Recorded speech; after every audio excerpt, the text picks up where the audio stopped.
participants who are present in today's session. On behalf of NJ family, I, Amol Poddar, welcome you all for today's presentation. As you must be knowing, the topic of today's presentation is investing in times of war, rising interest rates, and volatility. So today we have with us Mr. KRISHAN Sharma, who is Deputy Vice President for HDFC Mutual Fund as well as the National Lead Trainer for HDFC Asset Management Company. Mr. Sharma has until now conducted more than 1,500 seminars and investor awareness sessions across India and even outside India, I mean. So, which I think so is a record in itself for one person to do so many sessions back to back. Now, as far as today's topic is concerned, many of people who are present today in the presentation may already have started your investment journey, and some of you have yet not, I think so. So current investors हो या जो prospective investors हो, सबको एक चीज तो पता है कि wealth creation in itself is a very long journey. But the issue is, in spite of knowing this small thing, that it is a long journey, which means that we need to be patient. We need to be, get accustomed to all the ups and downs which go on in the market. In spite of knowing all those things, when the actual bad or disturbing events are happening around us, that is the time when our core belief gets shaken. Once again, in spite of knowing, there are too many doubts which start coming into our minds as investors. So the objective of today's session is कि once again, in a way, there are too many things going on in the market and worldwide which are, which are creating a slight concern for all kinds of investors. So to answer all those doubts, questions, queries, and in reference to context to those things, I will request Mr. Sharma to share his opinion, his knowledge with us about the entire topic and how to stay invested, or how to start investing in turbulent times. Or then, if you are already a very old investor, how to erase the doubts which are coming into our minds while staying invested.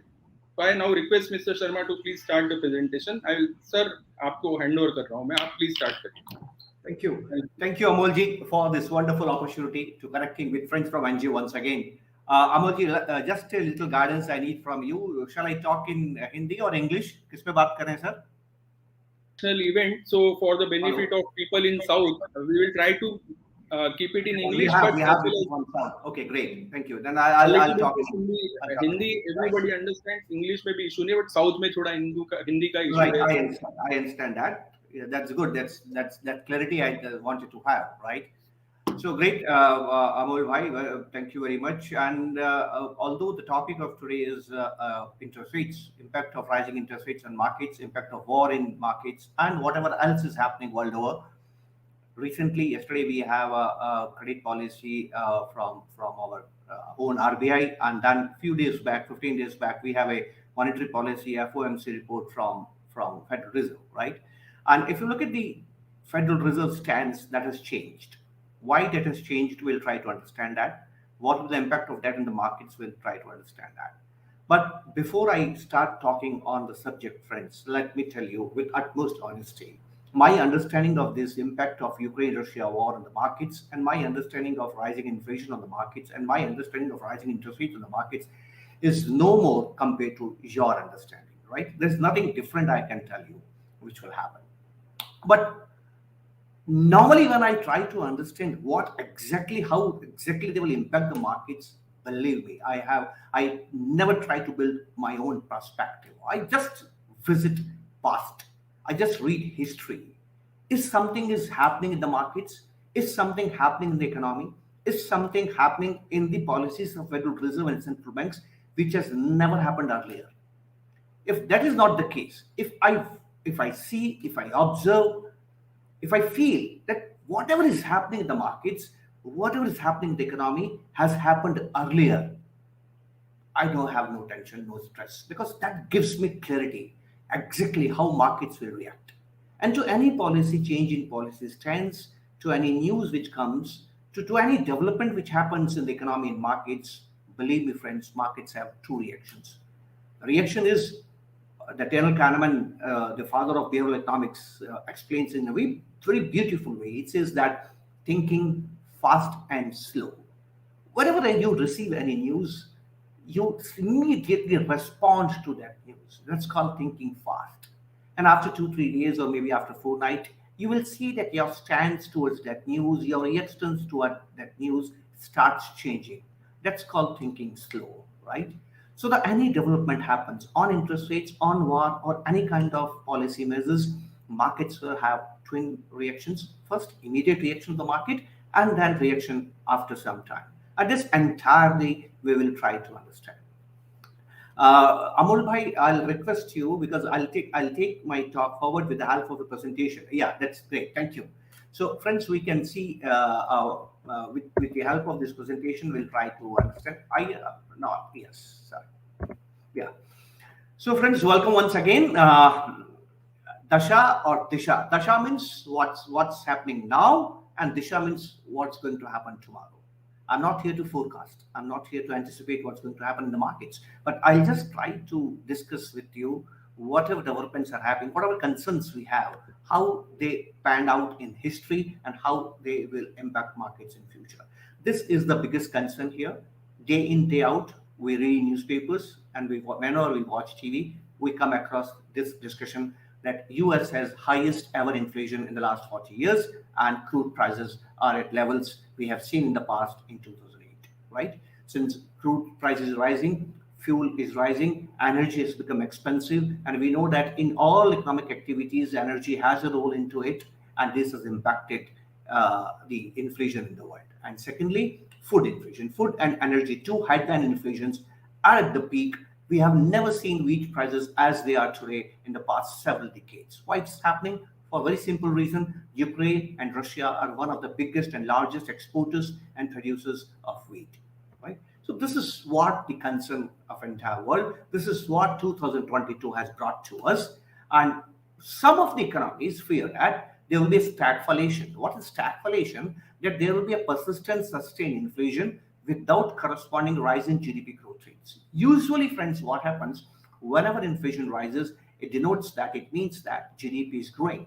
But sometimes it happens that GDP doesn't grow, but inflation keep on rising, and that's called stagflation. Stagflation is a very, very, very difficult challenge to overcome, and that impacts markets, and that impacts the financial markets, be it bond markets or be it stock markets. Are we into a state or scenario called stagflation? That we will try to understand this, friends. So look at this chart, friends. Look, any country, I have brought to you the inflation reported as on February 2022. Very few countries have reported inflation for the month of March.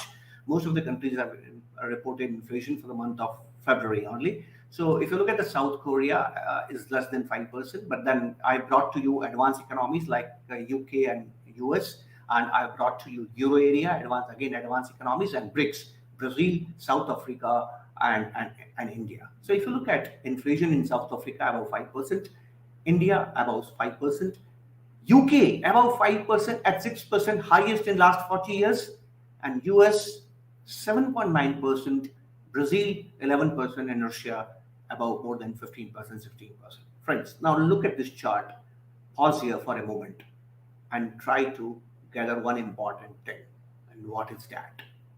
I have been a student of economics for the last 36 years. 6 years I read economics in my college. Almost 29 years I'm working with mutual fund industry. I have seen markets.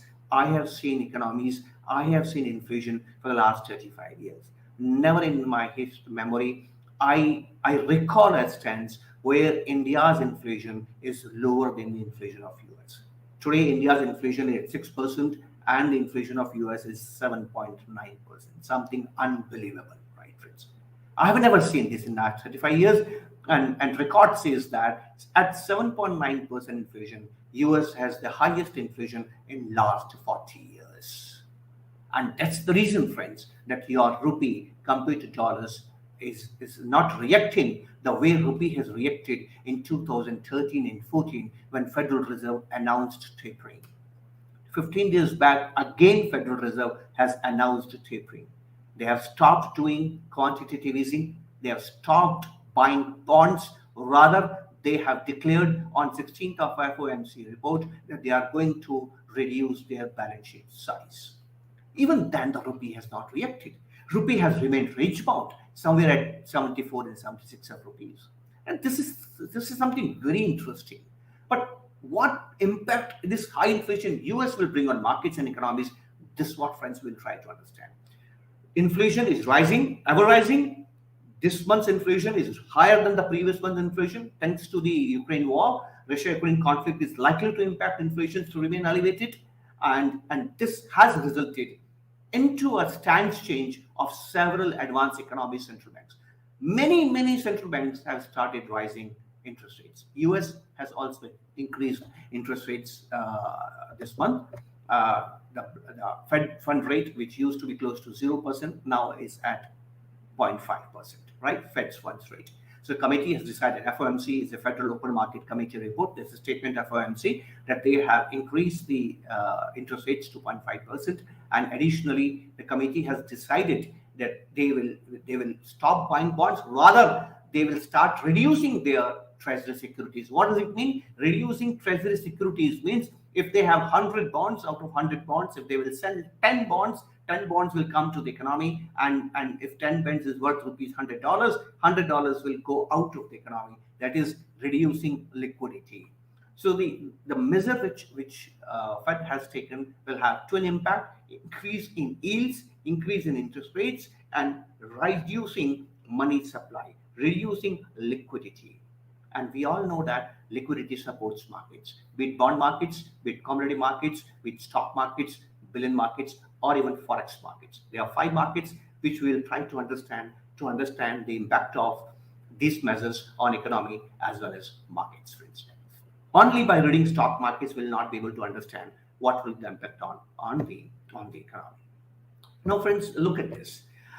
First myth, right? The first myth is, if there is a rise in oil prices, markets will react negatively. I don't believe in this theory.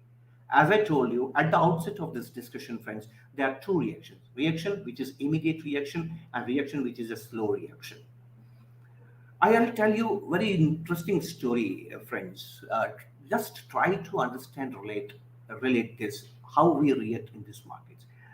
This is a incident happened with my family in my neighborhood 50 years ago. I was a small kid. I don't remember any such incident, but my mother has shared with me. Olden days, whenever you receive telegrams, now, Sir, yes. sir, one small request. I asked actually to use both the languages for the benefit of all the people, but थोड़ा Yeah. Hindi English आप please try to make sense. Okay, let's become Amol भाई, थोड़ा सा दिक्कत हो जाता है खिचड़ी में, पर ठीक है, कोशिश I करूंगा know, मैं. I know. Okay, thank you. Sorry, That's sorry. great. Thank you, Amol bhai. Yeah, whenever the theories is there, principles is there, I'll ensure that I'll talk in English. Some of the things I'll narrate in Hindi as well. Thank you, sir. Thank you. So I'll just wanted to share a very important learning in my life, friends. Right? News will come. I don't say that news are not wrong. मैं आपसे ये नहीं कह रहा हूँ कि जो खबरें आप सुनते हैं, टीवी में जो पढ़ते हैं, टीवी में जो सुनते हैं, अखबारों में जो पढ़ते हैं, वो गलत है. नहीं, मैं ये हरगिज नहीं कह रहा हूँ. मैं आपसे ये नहीं कह रहा हूँ कि तेल के भाव नहीं बढ़ रहे हैं. मैं सिर्फ आपसे कह रहा हूँ जो खबरें आप सुनते हैं, जो खबरें आप पढ़ते हैं, क्या वो आपके काम की हैं, right? I'm from a Jodhpur, and my family used to stay in a Jodhpur old city. My address was Krishna Sharma, Khagal, Jodhpur. 3 lines: name, mohalle ka naam, and city ka naam. And newspaper, ये letters used to come, चिट्ठियां आ जाती थी. तो हमारे मोहल्ले में 2 लोग एक ही नाम के थे, 2 Krishna Sharma, assume that 2 Gopal Sharma, right? एक फैमिली के घर में टेलीग्राम आया, राइट? जैसे ही उनके पास में टेलीग्राम आया, तो टेलीग्राम तब लोग खोलते नहीं थे. टेलीग्राम जैसे ही डाकिया बोलता था Telegram, the ladies of the house started crying, right? उनको लगता था टेलीग्राम आने का मतलब है 100% बुरी खबर है. And they were more concern about their son who has left for Chennai 4 days ago. वो चेन्नई मद्रास के लिए चला गया था 4 दिन पहले. वो चेन्नई पहुंच गया, ये खबर के पास में नहीं आई थी. तो जैसे ही उनको टेलीग्राम मिला, वो घबरा गए और घर की जो महिलाएं हैं वो रोने लगी कि अरे बुरी खबर आई है, मेरे बच्चे का एक्सीडेंट हो गया, जो बाहर चला गया होगा. तो मोहल्ले के सारे लोग वहां पर आ गए, उनको सांत्वना देने लगे, उनको सपोर्ट देने लगे. Don't cry, we are there with you, nothing bad will happen, let your husband come, please be calm, right? ऐसा करके उनको शांत करने लगे. और ये शांत कौन कर रही थी? दूसरे गोपाल शर्मा जी की वाइफ शांत कर रही थी। बहुत ध्यान से मेरी बात समझिएगा दोस्तों, दूसरे गोपाल शर्मा जी की वाइफ इसको शांत कर रही थी। 2 घंटे निकल गए इस बात में। 2 घंटे के बाद में जो गोपाल शर्मा जी जिनके घर में टेलीग्राम आया था वो आए, और आए, उन्होंने टेलीग्राम को खोला और टेलीग्राम को पढ़ा। पढ़ने से उनको बात समझ में आई, ये टेलीग्राम उनके लिए नहीं है, दूसरे गोपाल शर्मा जी के लिए। अब दूसरे गोपाल शर्मा जी के घर के लोग रोने लगे। जो जो महिला पहले दूसरी महिला को सांत्वना दे रही थी कि चिंता मत कीजिए, सब ठीक होगा, अब वो परेशान हो गई क्योंकि उनके बच्चे का एक्सीडेंट हो गया था और वो सीरियस था और हॉस्पिटल में एडमिट था। आपको कुछ बात समझ में आई दोस्तों? ये पहले गोपाल शर्मा की फैमिली 2 घंटे तक क्यों रोती रही? इसलिए रोती रही कि उन्होंने दूसरे का टेलीग्राम पढ़ लिया, उन्होंने दूसरे का टेलीग्राम रिसीव कर लिया, उन्होंने दूसरे की खबर सुन ली। क्या खबर गलत थी? बिल्कुल नहीं। आपको रिएक्ट नहीं करना चाहिए था क्योंकि वो खबर आपके लिए नहीं थी। First try to understand, is the news is good for you, is the news of any use for you, or it's a noise? If news is of no use to you friends, it's noise, right? और इस market में 2 तरह के लोग होते हैं, बहुत ध्यान से मेरी बात समझिएगा। ये सबसे इंटरेस्टिंग बात है इस बात को समझने के लिए। अगर ये बात आपको समझ में आ गई तो मेरा पूरा प्रेजेंटेशन आपको समझ में आ जाएगा और आपको यकीन होगा जो बात मैं आपको कह रहा हूं। और ये क्या है दोस्तों? ये है कि कोई भी दुकानदार हमेशा उस ग्राहक की चिंता करता है जो संख्या में ज्यादा होता है, जो उसको ज्यादा ज्यादा बिजनेस देता है। Every businessman in this world, every shopkeeper in this world always try to make his policies in favor of a group which gives them the highest sales, right, for their businesses, right? You always take care of your consumers, of your customers, who gives you maximum business, right? तो ये TV वालों का maximum business कौन देता है? Traders, जो 24 घंटे खबर सुनते हैं। और ट्रेडर्स की संख्या भी ज्यादा होती है। अगर मार्केट के अंदर ट्रेड होते हैं तो 90% ट्रेडर्स करते हैं और 5-7% ट्रेड ही इन्वेस्टर्स करते हैं। इन्वेस्टर्स की संख्या बहुत कम होती है, ट्रेडर्स की संख्या बहुत ज्यादा होती है। और टीवी जो न्यूज देती है उस ट्रेडर को देती है, टीवी जो न्यूज देती है उस ट्रेडर को देती है। ट्रेडर के लिए न्यूज जरूरी है। ट्रेडर के लिए न्यूज जरूरी क्यों है? क्योंकि वो मार्जिन में खेलता है, उसकी औकात 10 रुपए होती है, खेल 100 रुपए का खुलता है। Any impact, any negative impact of the news can wipe out his capital by 50% to 80% in a single day, sometimes even 100%. Sometimes even the broker will give a margin call, right? They can lose entire capital in a single day due to any new development in economy or in the markets. That's why traders are very sensitive. Traders are very conscious towards news. They keep watching TV on a continuous basis. तो TV जो खबर देता है, TV जो चिंता बताता है, TV की जो कंसर्न्स होती है वो ट्रेडर्स के लिए होती है। चिंता क्या है? चिंता ये है कि इन्वेस्टर उस खबर को सुनता है जो उसको नहीं सुननी चाहिए। गोपाल जी ने दूसरे का टेलीग्राम पढ़ लिया, 2 घंटे उनकी वाइफ रोती रही क्योंकि उन्होंने दूसरे का टेलीग्राम पढ़ लिया। दोस्तों, यही मैं आपसे कहना चाहता हूं। इंटरेस्ट रेट बढ़ने से मार्केट गिरता है, क्या ये सही है? सही है। पर आपने ये देखा है कि इंटरेस्ट रेट बढ़ने के 2 महीने बाद क्या होता है? क्या आपको याद है? आपको याद नहीं है।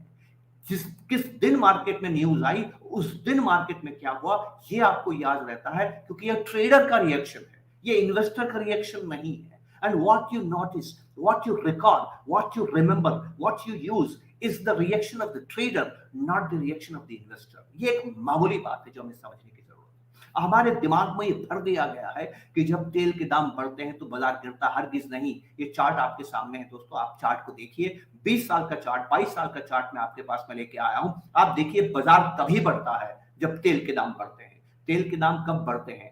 तेल के दाम पर तब बढ़ते हैं जब डिमांड बढ़ती है। डिमांड कब बढ़ती है? जब तेजी आती है। तेजी आने पर ही बिजनेस अच्छा होता है और तेजी में ही बिजनेस का मुनाफा होता है। और जब बिजनेस का मुनाफा होता है दोस्तों तो बाजार बढ़ता है। कितनी मामूली सी बात है। रिश्ता तेल का और बाजार का क्या है? Sustained rise in oil prices. I'm not saying abrupt rise in oil prices.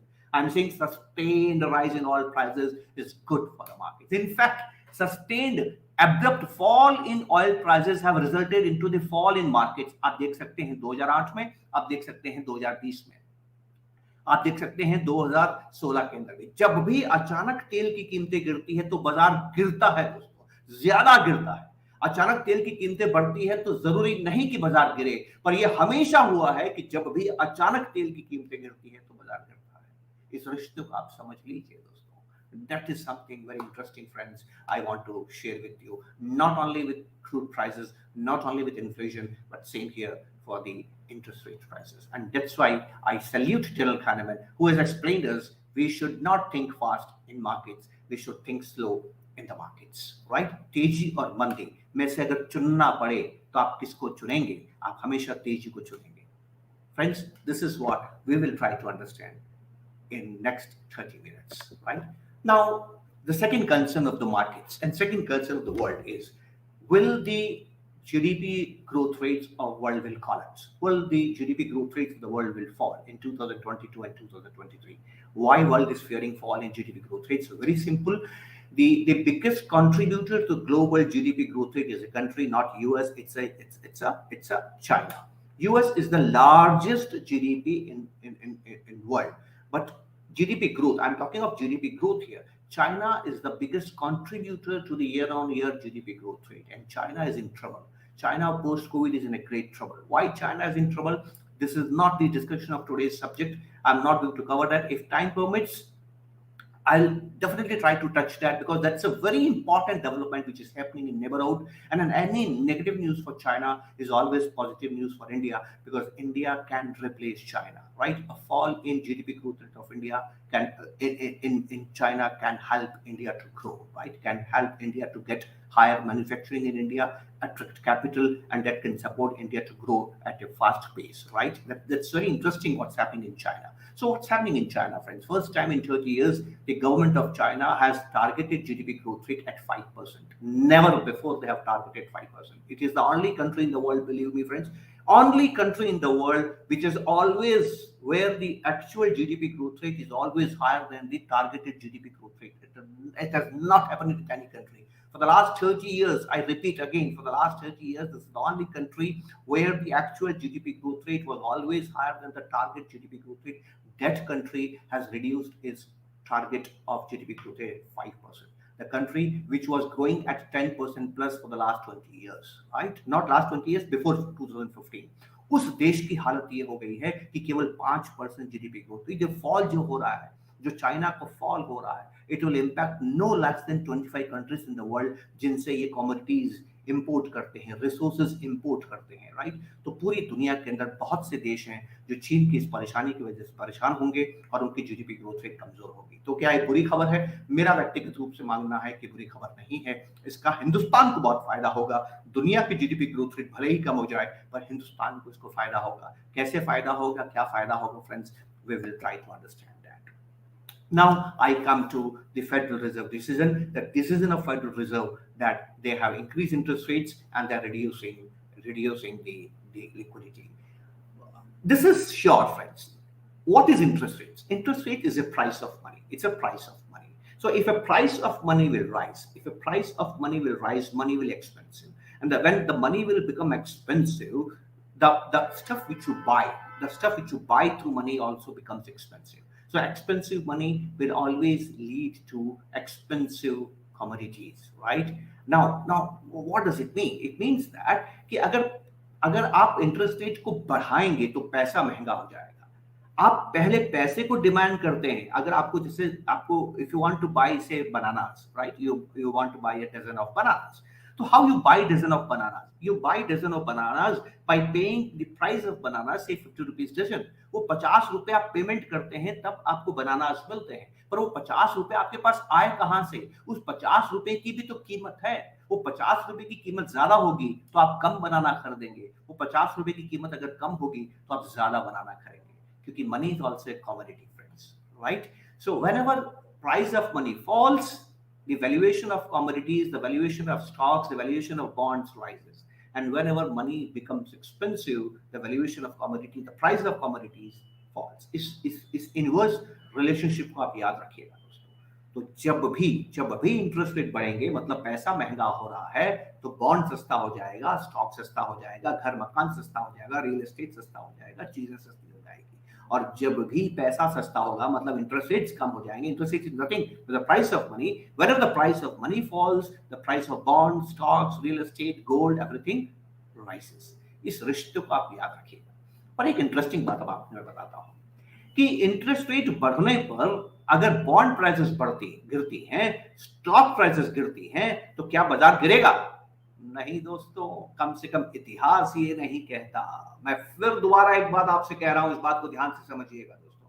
मैं ये नहीं कह रहा कि मेरी समझ आपसे ज्यादा है, मैं ये भी नहीं कह रहा कि जो मैं आपसे कह रहा हूं वो सही है, मैं आपसे ये भी नहीं कह रहा हूं कि rise in interest rate does not impact markets. मैं आपको सिर्फ ये कह रहा हूं कि इतिहास क्या कहता है।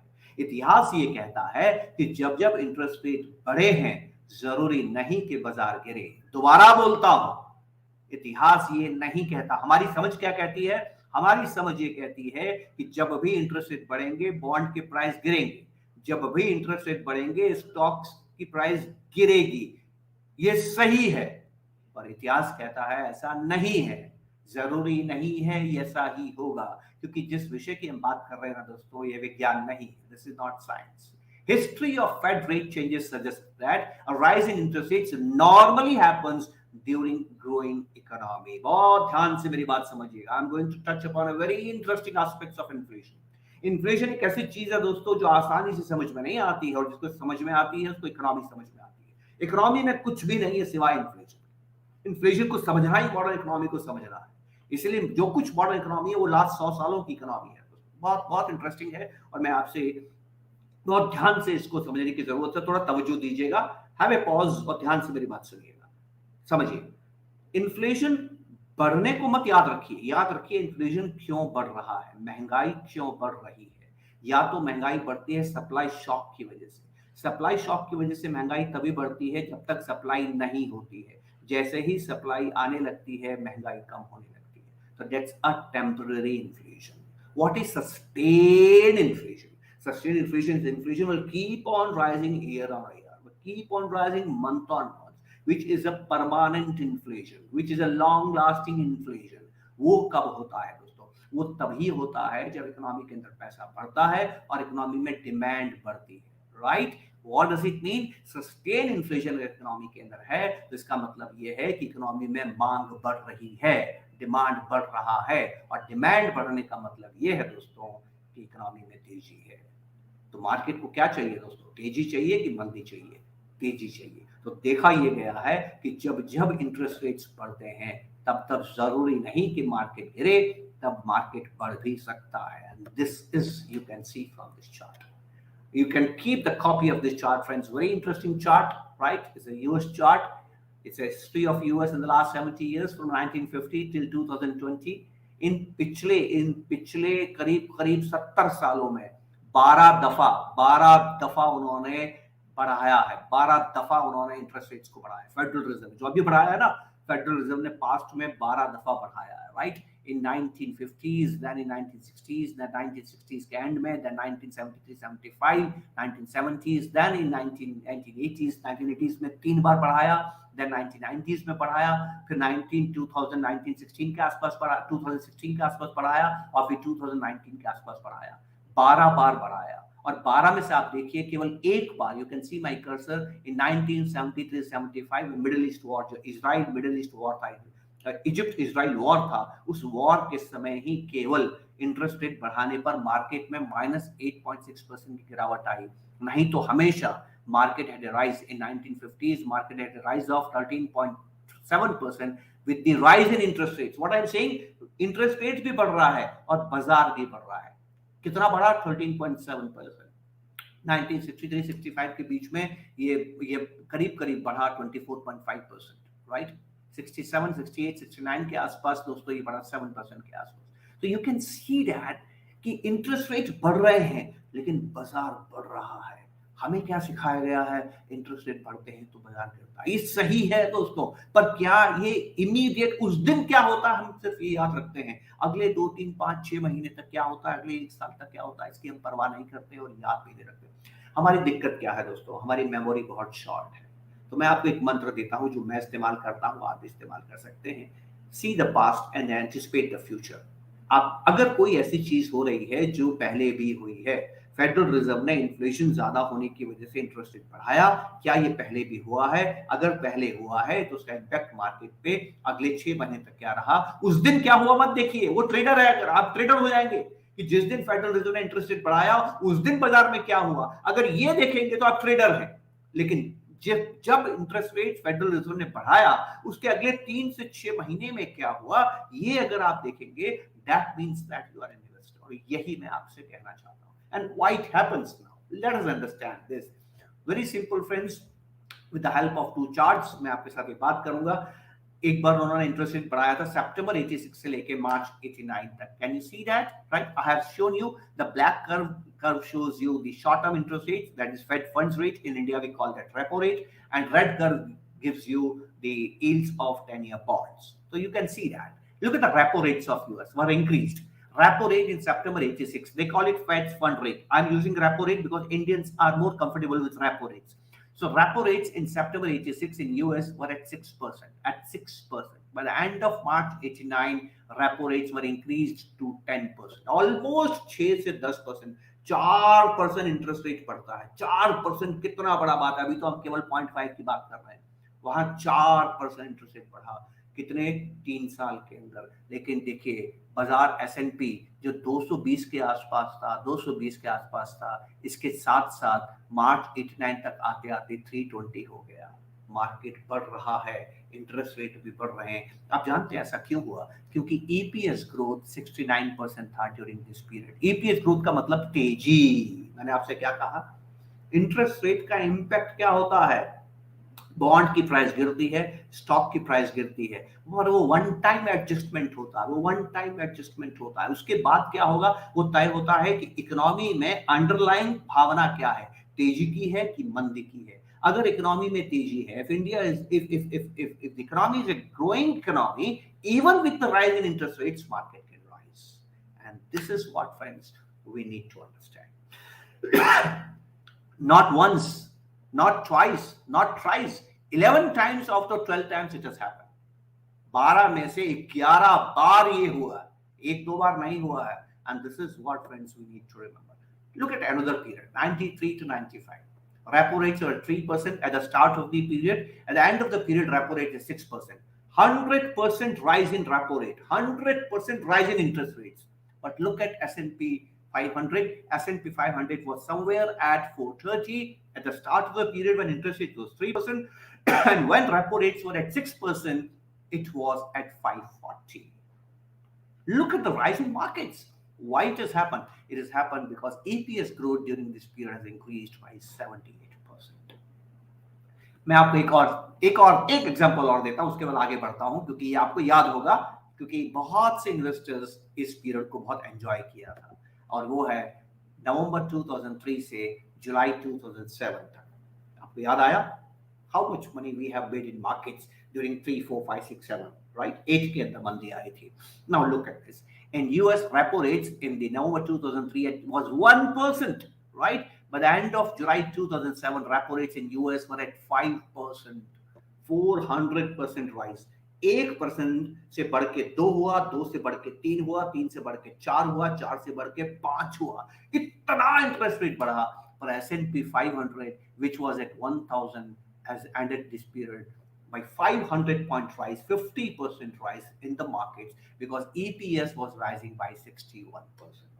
So friends, what message I want to give you? Don't only look at what's happening in interest rate. That's for traders. Just look at that. When interest rates is rising, what's happening in the underlying economy? What's happening with the earning per share? Yes, I agree. If we increase interest rates, cost of capital rises. And when the cost of capital rises, it impacts the margin. And when margin falls, profit falls. लेकिन अगर वो interest rate ऐसे समय बढ़ रहा है जब economy grow कर रही है, तो आपके मार्जिन बरकरार रह सकते हैं, क्योंकि डिमांड सामने है, और डिमांड कब होती है? जब तेजी होती है। So what you have to understand is, don't focus only on one side of the equation, that is cost of capital. Look at the other side of the equation, and that is called return on capital. So you have to understand, is it impacting the return on capital? But if you are able to save your return on capital, right, then you will see that even with rising interest rates, market can rise.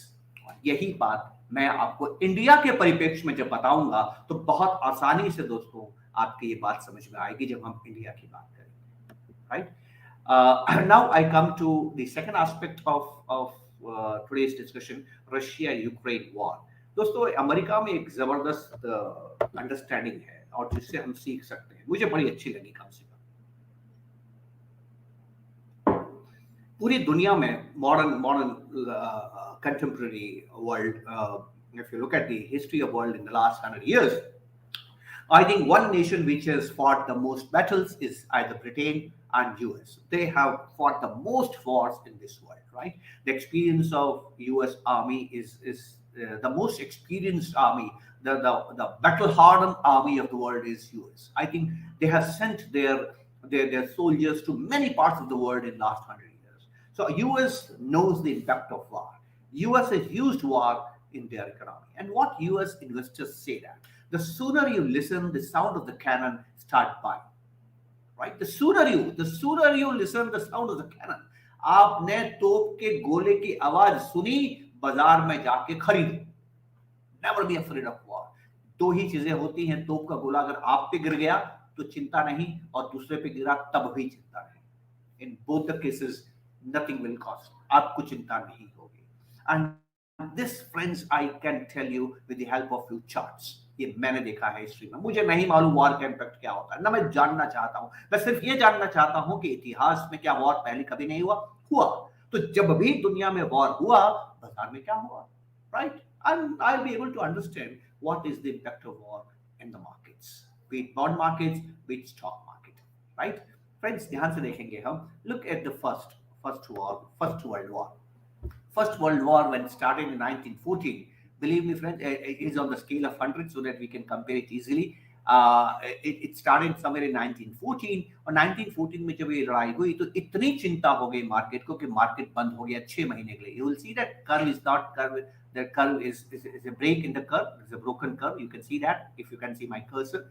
The market, U.S. markets remained closed for 6 months due to the First World War. The war has not ended. War has ended in 1980. Right? Before war, the markets were somewhere at 98, right? And market had a fall, and market fallen to 60. From almost 100 to 60, 40% fall in the markets has happened. But look at this. In 1950, the entire fall, the markets have recovered. And by the end of 2015, markets were 110. Not only they were about 10% compared to the start of the war, from the bottom, it's a recovery of almost 100%. Look at the sharp recovery. And the war is still on. War has not ended. War ended somewhere in 1918. And by the end of 1919, when the war ended, it was at 120. Can you see that? Can you see that, friends? Right? Not only market has war, during the war, markets have given you the return, but markets have recovered before the end of the war. ये बहुत interesting बात आपसे कह रहा हूं. जब भी खबर आएगी युद्ध की, बाजार गिरेगा, और बाजार युद्ध खत्म होने से पहले रिकवर हो जाएगा. ये हमेशा हुआ. I want to share a very wonderful story with you, friends.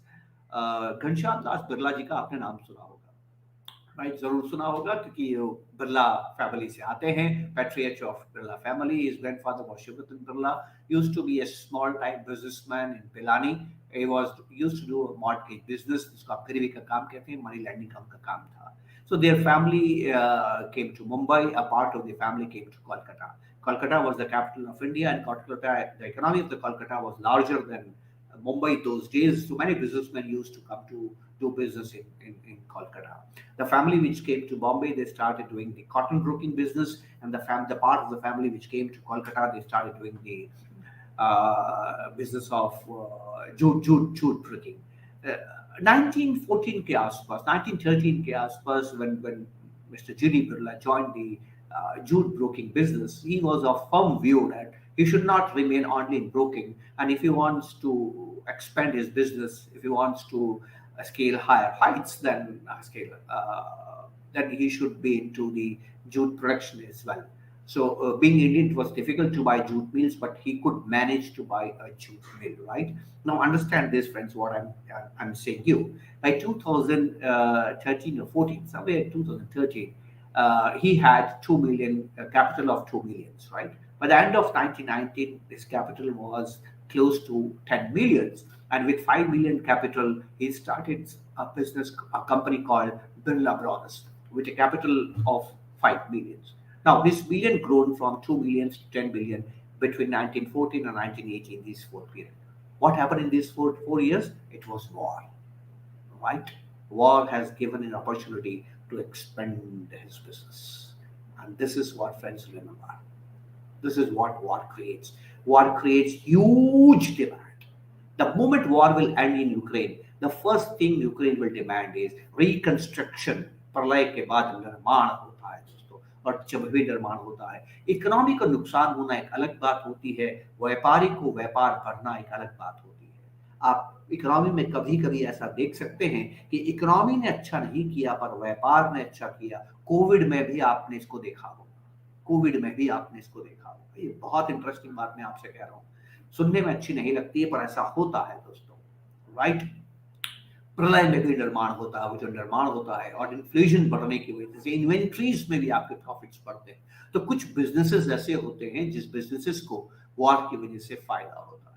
Forget about the first world war, friends, look at the second world war, and this is even more interesting.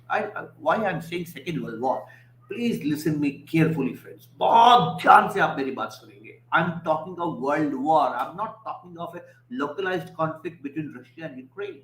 A world war is a war which every country participated. Even we have participated. We were ruled by Britishers, and Britishers sent our soldiers to fight in Europe, right? And to fight with Japan, right? Now look at, we participated in World War indirectly, right? Now look at this. What happened in World War? In the Second World War, 3% of the global population died. 3%, and the global population at that point of time 280 crores. 3% means 8 crores, including civilians. 8 crores, right? But look at the markets. Again, at the scale of the 100, markets at the start of the war was at 130. Now you look at during the war in 1939-40, market had a fall of 130 to almost 80. Look at the fall in the market, right? Almost close to 40%, 35-40% fall in the markets. But soon after that, markets from the second quarter of 1942 started recovering. War is on. 1939, war is not ended. War is on. And by the end of Q3 1943, markets were at close to 130, 145. Look at the recovery. Look at the sharp recovery. War ended somewhere in 1945, and by the end of the war, markets were well beyond 150. So what you observe once again, not only the markets have recovered, but markets have recovered before the end of the war. Come nearer, friends. Same thing has happened during the Gulf War, right? As soon as the war started, there was a fall, thinking fast, traders, and then there's a recovery, thinking slow, investors. Thinking fast, thinking slow, right? Similarly, in the World Trade Center, thinking fast, traders, market had a fall of 50%, thinking slow, investors, markets recovers in next 6 months. This is same again is happening in Russia-Ukraine war. War is not ended, but markets have started recovering, friends. So what I am saying that war may damage businesses, war surely damages economies, but war impacts some of the businesses to increase their business, to have better margins and higher profits due to inflationary pressure and demand creation, because you always go into reconstruction after war, right?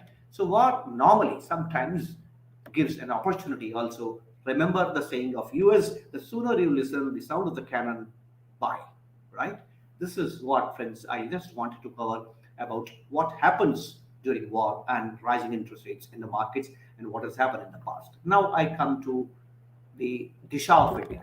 That's Dasha of the world. Now I'll come to Disha of India and the impact of these two on Indian economy and Indian GDP growth rates and Indian markets. बहुत जल्दी से मैं आपके साथ इसको cover करता हूँ, friends, so that we can take some cautions also. Now, this is the sad part of sad story. What has ever happened in the last 2 years? अगर आप खासकर पिछला साल अगर आप देखें तो आप देखेंगे कि 140 करोड़ रुपया, 17 बिलियन डॉलर FIS ने निकाला, FPS ने निकाला है, right? Can you see that? पहले तो वो छोटा मोटा इन्वेस्ट कर रहे थे, जून में इन्वेस्ट किया, जुलाई में पैसा निकाला, अगस्त में इन्वेस्ट किया, सितंबर में इन्वेस्ट किया, अक्टूबर से पैसा निकालना शुरू किया, अक्टूबर में मामूली पैसा निकाला, नवंबर में निकाला, दिसंबर, जनवरी, फरवरी, मार्च में आप देखिए, जनवरी में मोर देन 30,000 करोड़, फरवरी में 35,000 करोड़, and March में 40, more than 40,000 crores for the last 3 months in this 2022 they have withdrawn. क्यों? Why they have withdrawn this money? Fear of rising interest rates, fear of reducing liquidity and fear of war, Russia Ukraine war. ये तीनों चीजों ने उनको पैसा निकालने के लिए मजबूर किया। वो पैसा क्यों निकालता है? एफआई पैसा क्यों निकालता है? समझ लीजिए, दो कारण बताता हूं।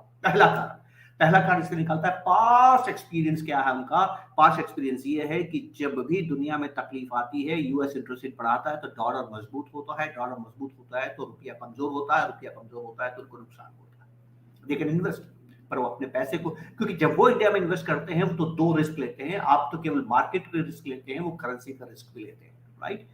So they are fearing that interest rates in US will rise, and if interest rates will US will rise, dollar will expensive becomes। तो अब वो क्यों पैसा निकालेंगे? क्योंकि वो इंडिया में प्रॉफिट कमा रहे थे। ये भी बड़ा इंटरेस्टिंग है। एंटायर कोविड, एमएससीआई का मैंने आपको इंटरेस्टिंग चार्ट दिखा रहा हूं, ध्यान से देखिएगा, स्केल ऑफ 100।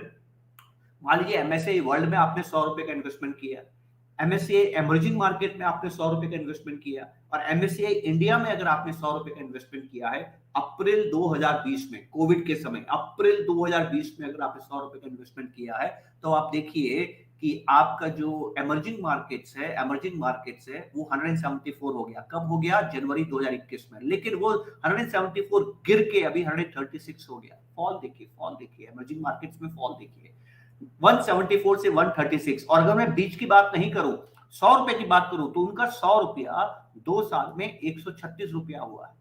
दुनिया का 100 रुपया 170 रुपया हुआ है, पर इंडिया में जो 100 रुपया उन्होंने डाला वो 217 रुपया हो गया। Gains in India is highest globally in last 2 years. So they wanted to protect their profits because they were fearing rising dollars. That does not happen. Why that does not happen? I'll come. Very interesting. वो बात करूंगा मैं आपसे। लेकिन आप समझ लीजिए कि उन्होंने इतना पैसा क्यों निकाला। इतना पैसा इसलिए निकाला कि इंडिया एक ऐसी जगह थी जिसने उनको सबसे ज्यादा प्रॉफिट कमा के दिया, और इंडिया एक ऐसी जगह थी जहां पर करेंसी रिस्क खड़ा हो जाता है जब भी टेपरिंग की बात आती है, जब भी इंटरेस्ट रेट बढ़ने की बात आती है। 2013 आपको याद है? 2013 को याद कीजिएगा, I will show you the chart, right? But that's the reason कि एफआईएस ने पैसा निकाला। पर इंटरेस्टिंग बात यह है कि एफआईएस के पैसा निकालने के बाद भी बाजार नहीं गिरा। हमारे संसद में भी इसके बारे में बात हुई है। जितना विदेशियों ने पैसा निकाला उतना आपने निवेश किया, उतना इंडियंस ने निवेश किया, उतना डीआईज ने निवेश किया। That's a different story. वो स्टोरी की आज हम बात नहीं करेंगे, हमारे पास उतना समय नहीं है। लेकिन जो मजेदार बात है जो मैं आपसे कहना चाहता हूं, इंडिया के साथ क्या हो रहा है, why India has gain the way India has gain, why India has perform best in the world during Covid. इसका रीजन समझ लीजिएगा, इसका रीजन बता रहा हूं मैं आपको। आईएमएफ का चार्ट देखिए, B it nominal GDP, B it real GDP, India has witnessed highest GDP growth rate during Covid and post Covid. After the fall, recovery actually, after the fall, right? Fall से पहले की बात नहीं कर रहा हूँ। So if you look at 2021, India's GDP growth rate at 9.5% according to IMF. In 2022, this year, 8.5%, which is now they have revised to 7.5%, and 2023, 6.6%. Average comes 8.2% is highest. Post-COVID GDP growth rate of India, both real and nominal, is highest in the world. Higher than China.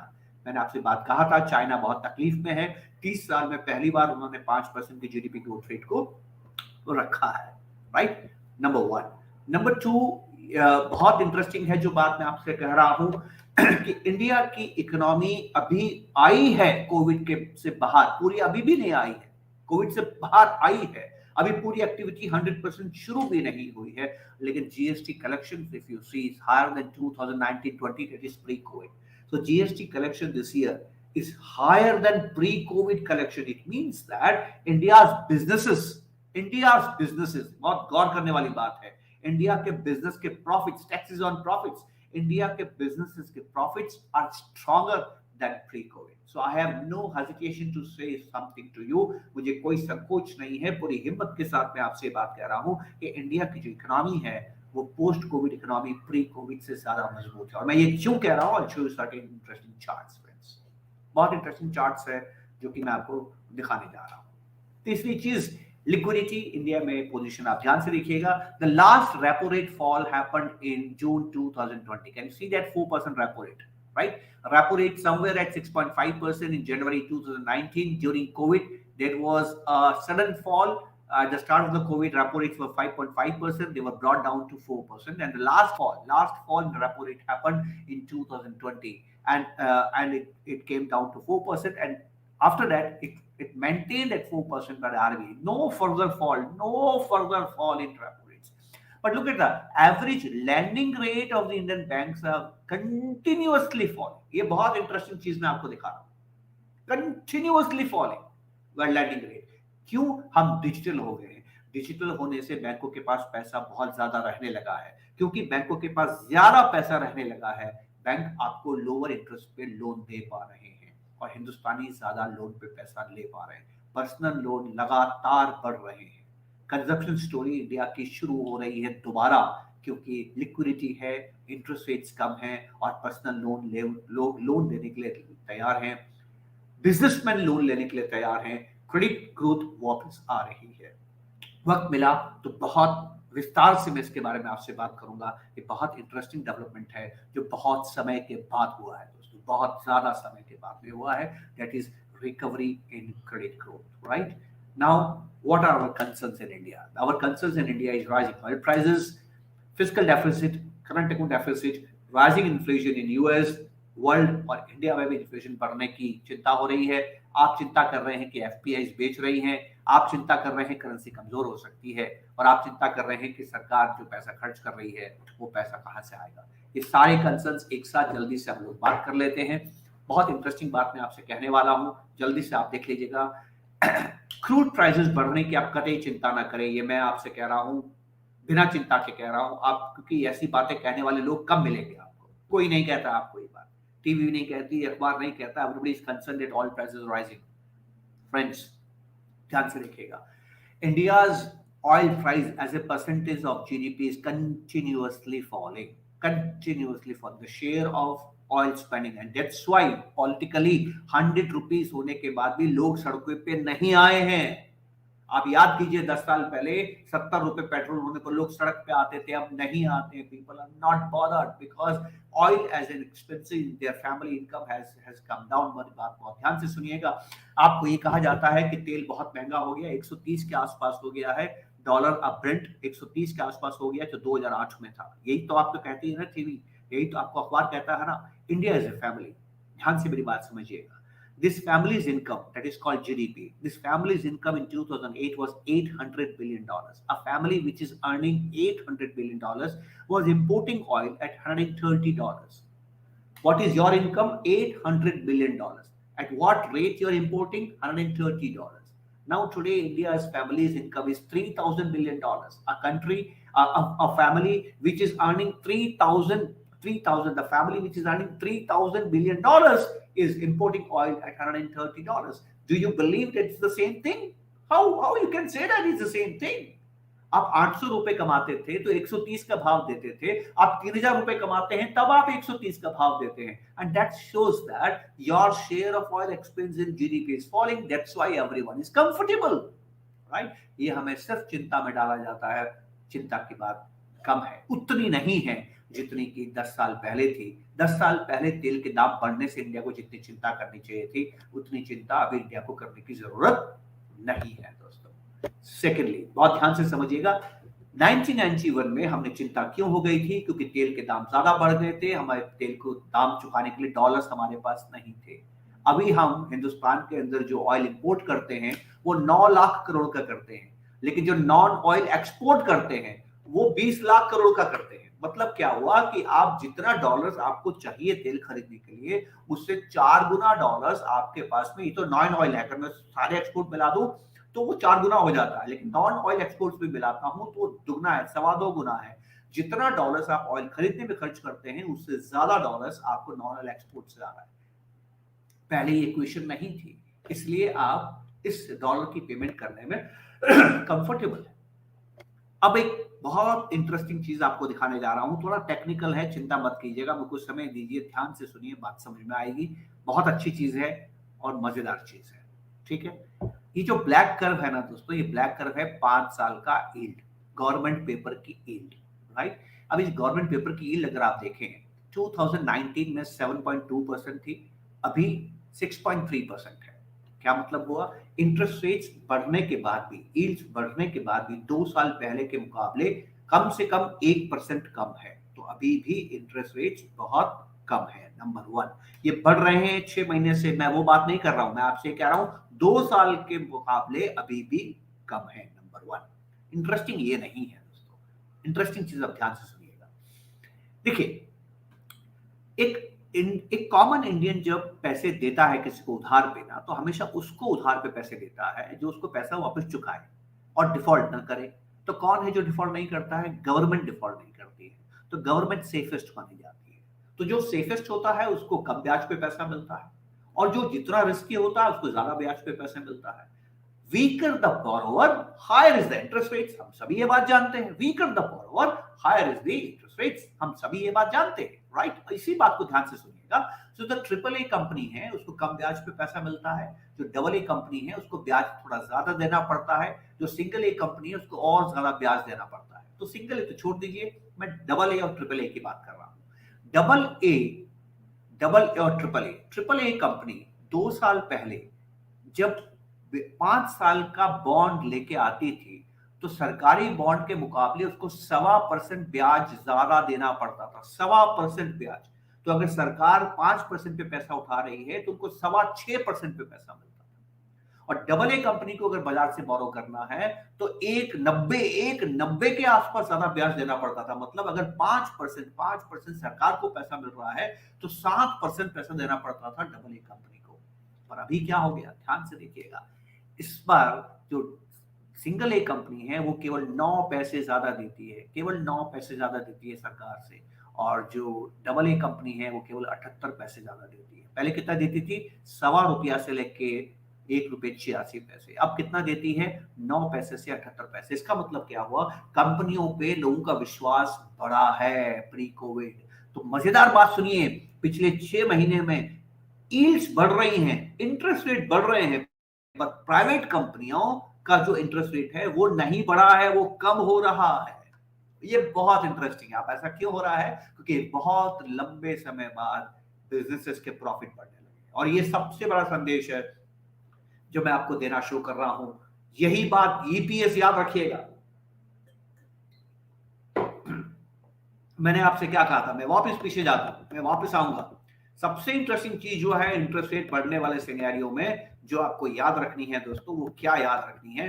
भूलिएगा नहीं, इसलिए मैं पीछे जा रहा हूं। वो है दोस्तों बहुत सिंपल सी बात है, और वो है आपके इंटरेस्ट रेट बढ़ना। सॉरी, अर्निंग पर share. I am not able to go back, there is some issue. Sorry sir, I am not able to go back to those slides. Let me see, no I am not able to go. छोड़िए, आपको याद होगा जब मैं federal reserve की बात कर रहा था, मैंने आपसे क्या कहा था कि अर्निंग पर शेयर अगर बढ़ता है तो इंटरेस्ट रेट बढ़ने के बाद भी मार्केट बढ़ता है। तो यहां पर आप देखिए जो स्प्रेड है, डबल ए कंपनी और ट्रिपल ए कंपनी का स्प्रेड कम हो रहा है। मतलब क्या? कि उनका विश्वास बढ़ रहा है। उन पे विश्वास क्यों बढ़ रहा है? क्योंकि उनकी बैलेंस शीट हेल्दी हो गई है। बैलेंस शीट क्यों हेल्दी हुई है, मैं आपको आगे एक तस्वीर दिखाऊंगा और आपको बात पूरी समझ में आएगी, राइट। अब एक और मजेदार चीज जो मैं आपको बताना चाहता हूं, थोड़ी टेक्निकल है, माफी चाहता हूं, बुरा मत मानिएगा, मेरे साथ रहिएगा, लेकिन बात समझ में आ गई तो आपकी हिम्मत बढ़ जाएगी कि हिंदुस्तान में क्या हो रहा है। ध्यान से देखिएगा, ये जो ग्रीन कर्व है, ये ग्रीन कर्व जो है ये 2019 की थी। तो 2019 में अगर कोई व्यक्ति 3 महीने का पैसा उधार लेता है तो 6.25% ब्याज पे मिलता था, और वो 10 साल का पैसा ब्याज पे लेता है तो 7.5% पे मिलता था। तो आप देखिए फर्क कितना ज्यादा। बिजनेसमैन नॉर्मली क्या करता है? छोटे अवधि का लोन लेता है और बड़े बड़े अवधि के लोन पे व्यापार करता है। एक एनबीएफसी है, मान लीजिए एक एनबीएफसी है जिसे आप स्कूटर खरीदते हैं, आप फ्रिज खरीदते हैं। तो आप कैसे फ्रिज खरीदते हैं? आप फ्रिज खरीदते हैं तो 5 साल का लोन लेते हैं। तो आपको लोन देने के लिए जो लोन देने वाली कंपनी है, जो एनबीएफसी है, वो पैसा कहां से लाती है? वो जेब से थोड़ी लाती है, वो भी तो बाजार से पैसा उठाती है। वो बाजार से 3 महीने के ब्याज पे पैसा उठाती है और आपको 5 साल के ब्याज पे पैसा देती है, और बीच का जो अंतर है उसका प्रॉफिट होता है। ये स्प्रेड, उसका प्रॉफिट होता है। तो पहले इन कंपनियों को बिजनेस करना बड़ा मुश्किल था, क्योंकि शॉर्ट टर्म के ब्याज में और लॉन्ग टर्म के ब्याज में ज्यादा फर्क नहीं था, और इसको बोलते हैं फ्लैट यील्ड कर्व। और जब भी फ्लैट यील्ड कर्व होती है, बिजनेस में अपॉर्चुनिटी कम होती है।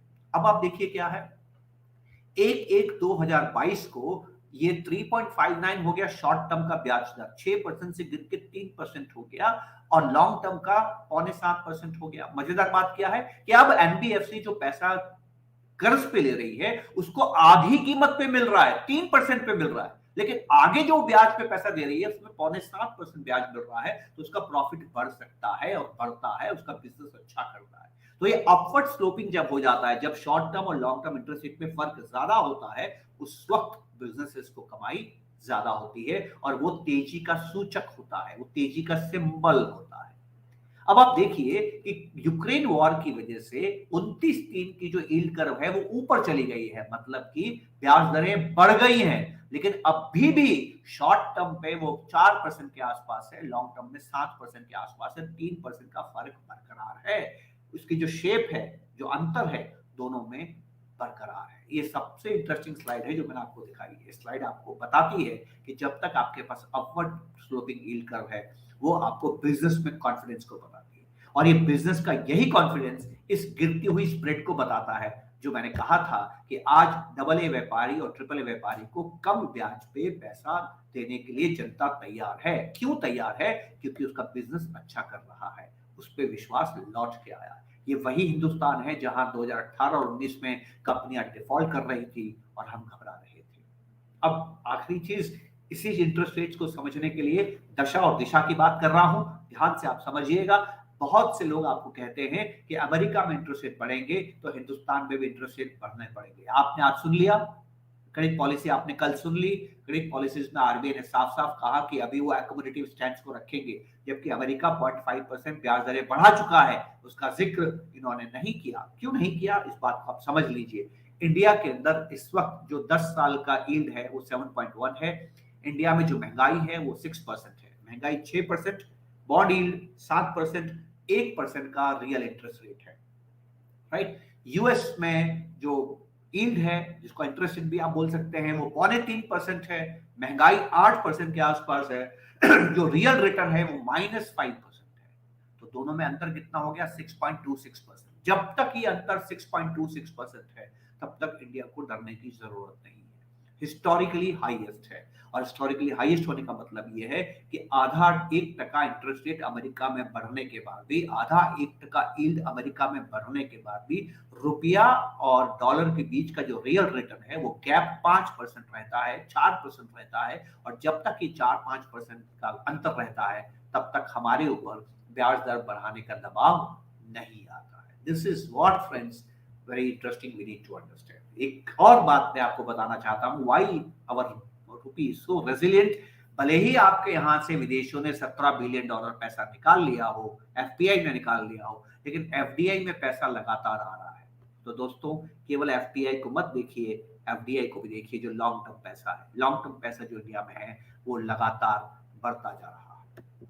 मैंने आपका काफी वक्त लिया है, लेकिन जल्दी से 2-3 स्लाइड्स में आपको और बता दूं, क्योंकि इन सारी बातें जो मैंने आपको की है उसका लबोलुआब क्या है, उसका इंपॉर्टेंट summary क्या है, वो हमें समझ में आनी चाहिए।